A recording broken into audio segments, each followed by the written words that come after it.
Okay, and welcome back to another episode of Behind the Lines. We are rejoined with Kev. Hey, Hey, hey. hey, Okay, what's so that?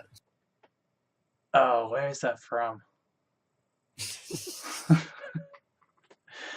Okay, so let's get into the first standard question that I normally ask. How did you get into line writing, Kev? Friend in high school showed me. That's literally. I think that's like most people here. It Yeah, was that's the probably same as me. Yeah. yeah. It was in I think 2007. Friend on the computer shows me. Look at this game. He's like drawing it. I'm like, oh, that's so cool, and I just became like obviously obsessed with it since. Yeah, same for me. Like someone showed me Jagged Peak and I was hooked. I was like, oh my god, what is that? Nah, he just showed me the track straight up. And I'm like, I wonder if this is on YouTube. So I started Uh, searching YouTube tracks, and I started. My favorite track was I still remember the name Flip Mountain. I don't remember who made it, but it was like it's not a great track these days, like by any stand. But at the time, I was like, this is so cool. yeah, good old high school days. Many a lunch break wasted on Line Rider. So, Yeah, who would you say inspired you from back then? I don't really have inspirations. I really, really don't. I cannot. I can say that I have favorite tracks. I can say I have favorite writers, but nothing anyone has ever put out has made me go, "I want to make that too," or I want to make something similar, or or whatever. I just wanted to be Kev. And when I put out a track, I wanted to be mine. I didn't want to be because someone else showed me. I didn't want it to be, Blue Champion 2, whatever. That was the first track I could think of off the top of my head. I wanted my tracks to be their own thing, and I didn't want anyone to really take credit for who I was. Fair enough. So, does that really go into how you make a track then? Like it's more of like a personal statement? Not a personal statement. It's just something I really fail to do when I make tracks. It's just I make a track. I made a track because I wanted to make a track, not because I saw someone else, not because I saw a trick. Just So, what's your method when you go into track making? I mean, we briefly mentioned that most of your tracks are just tied to music. So, would you say like, yeah. So usually when I kind of realize that a song would be good line ride track is after I've listened to it like several billion times, because I really like listening to the same song over and over and over. And when I start noticing that I'm listening over and over, I kind of start envisioning it with a line rider track, and I kind of think, oh yeah, that would be really cool if it was like if it did like a little loop de loop here, or we did a manual here, or we did a fling here, and I kind of sort of paint the track in my head. And then when I convince myself, yeah, this is a track I can make to, I'll load it up and I'll start building it as I feel along the song, kind of synesthesia, almost like, yeah, and so I go with it and I just kind of feel the song, and I'll play it over and over just to make sure the track matches what I'm feeling with the song yeah, every totally. single time. Yeah, I think that's probably quite similar to how a lot of us go about syncing our tracks. You have to really, like you say, feel the music and try and act that out within Line Rider. Yeah, I guess I was pretty early with that concept. Yeah, you're kind of ahead of the curve with syncing and the like. And that's something else I would ask. Like, how intentioned would you say each action of the music you sync was back then? Very intentional.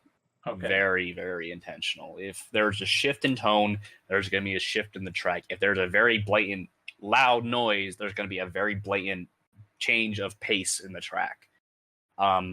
If it's just the general rhythm of the song, I'm going to maintain the same style through that part up until it shifts lyrics. Something's got to change before the track changes, or the track does something different. So I'm very conscious aware of what's going on in the song and what's going on in the track. Right, totally. So, What would you say your goal is with Line Rider? To be the inspiration, actually. Okay. Because one of the things, I came into a community of people where you had to make the thing. You had to make a thing and do the thing and become your thing. And I know I just said that I don't have any inspiration. I wanted to be my own thing, but there was always this looming pressure of you gotta put a name out for yourself. And so the inspiration I kind of want to put out is no, you don't need to do that. Make what you feel like. And so that's kind of my goal with making these non-standard tracks that don't bother forming to a meta or anything. Is like, hey, you can still make a track and do what you want. Okay. Which is a philosophy that didn't catch on until much later in the community. I wouldn't say that I was a philosopher or initiator of that, but I would definitely say I was on to something at the time. Right. And so I want to be that. I want to be one of those guys that, like, oh yeah, this guy makes unique tracks. You can too. Awesome.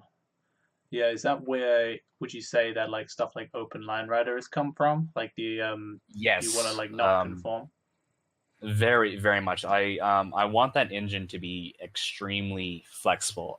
In programming terms, I want everything to be abstract, which means that nothing is technically hard coded into the program. Like an example of a hard coded thing would be like a sentence, like if a sentence is, oh yeah, are you sure you want to do lead track? That's hard coded into the program. I want to design it in such a way where not to that degree, but as an example, it's called abstracting. I want it to be abstract enough where that message can technically be anything you want it to be. And Okay. yeah, so and the way I put it is I'm not making a Line Rider engine. I'm making an engine that plays Line Rider. And that's kind of how I want. That's my philosophy was designing Open Line Rider. An engine that plays Line Rider. Well, one day if we get some good AI, we could actually literally see that, which would be quite interesting. That's funny. So yeah, one other question I normally ask is, do you make tracks for yourself or for others? Because you've talked about wanting to inspire others with the way you make tracks. Yeah, I mostly it's for myself because I really just like making things, and then I like to share the things I make. And so and I don't really need praise, but I really like acknowledgement that I've attempted something. It could be like the worst fucking track ever, and as long as people are like, "Oh yeah, I saw that," that's all the dopamine I need for the day. So you want a bit of recognition, basically, yeah. But I mean, it'd be nice that if other people, could get something out of it. That would definitely make me happy, but it's not something I'm focused on all the time. Yeah, for sure. I mean, I'm sure that's why a lot of us make tracks. We love what we do, and if we happen to give someone else some motivation or inspire someone to make something else, then that's a really great thing. Yeah. So it's not my goal to be.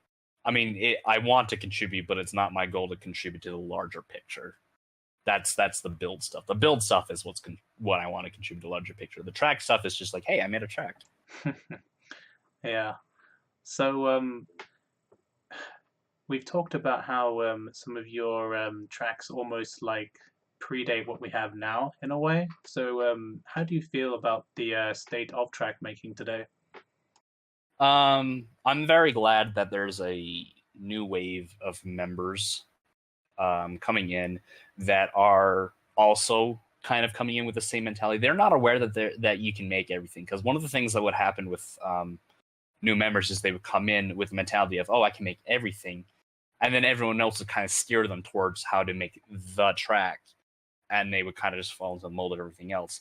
And now that the community has sort of, the rift between power and style and all this mumbo jumbo has sort of gone away, and everyone kind of realized that, yeah, we should be making whatever we want.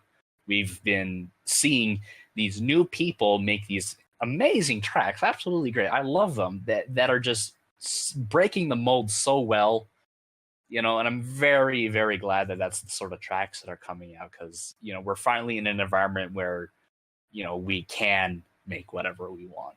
Yeah, and for sure. I love that. It's a good age of Line Rider. Mm-hmm. So how much would you say you put into the tracks you make, like time wise, like emotionally? How much do you give? Obviously, that's all over the place. Yeah, Emotionally, definitely very big because if I'm not feeling the song, that track ain't happening, right? Or if I lose motivation, that track ain't happening, right? But the tracks I have put out were definitely very emotionally charged. I definitely poured my heart, soul, and blood into it. Um, and that to me is special because I rarely ever finish anything decent. So when I actually get a track out, I'm very proud of myself. I don't need anyone else to tell me like, oh yeah, I can see how hard you work. No, I know I put a lot of emotion into it. fair enough. So, where do you see Line Rider going? um Hopefully I'm seeing it with the future of the current leading developers. We're definitely gonna see a lot more tools that were considered forbidden during the time where I was one of the lead developers, and because of these tools that were once considered forbidden are now becoming acceptable, we're definitely going to see a lot. I definitely think we're going to see a lot higher quality and more production focused line rider tracks because we're getting a lot of more streamlined tools, more tools focused on scenery, better tools that can focus on stuff that isn't quirk because that's what most of the tools have been made for was quirk. We're definitely I really liked that Doodle Chaos did a multiple rider track because that's something I've always wanted, multiple riders, and that's kind of my inspiration why I focus so hard on infinite riders. um, but yeah, definitely a lot more production with a lot more tools that we've never had before. That's where I think tracks are going to be going. It's going to be less about the track and more the show that it puts. So you see Line Rider becoming a kind of whole production in a sense. Yeah, definitely. Since I mean, there's already a track that's synced to an entire goddamn album. Yep. That's definitely a sign that we are moving to more towards the production value of the track Yep. than the actual track itself. Yeah. Which I'm not against. I am not against. As long as you can focus on making a good track, put in as much fucking production value as you want. You make way more creative things when you think outside of what the track can do. Yeah, for sure. I mean, it's the really no matter what, no matter how you make the track, it's the creativity and variety. I think, which was something we mentioned before, that tends to really stand out. Yeah, that's something I'm definitely trying to push in the ideas I've had for non-vanilla tracks. Definitely, it's got to be more about thinking outside of that box than working within the box we already have, the ever-growing box, but it's still an outside box that I'm trying to operate in. Yeah, totally. So, if you had a message for someone new watching this that was joining Line Rider, what would that be? Make what you like. Don't worry about what everyone else thinks is a quote unquote good track. Make what you enjoy, and you'll figure out how to perfect that. Totally. And for those of you watching this, you may have noticed that every single one of us has pretty much said the same thing.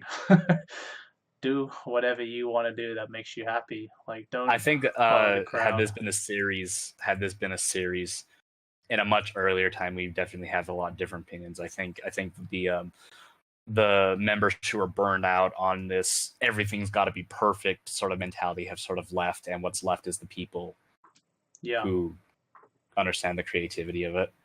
yeah, like the Icarus mentality is kind of faded out as it inevitably Yeah. has to. So, yeah, with that, I think we've reached the end of this episode of Behind the Lines. Thanks for being a part of it, Kev. And yeah, if you loved or hated this, leave some love or some hate down below. Cheers.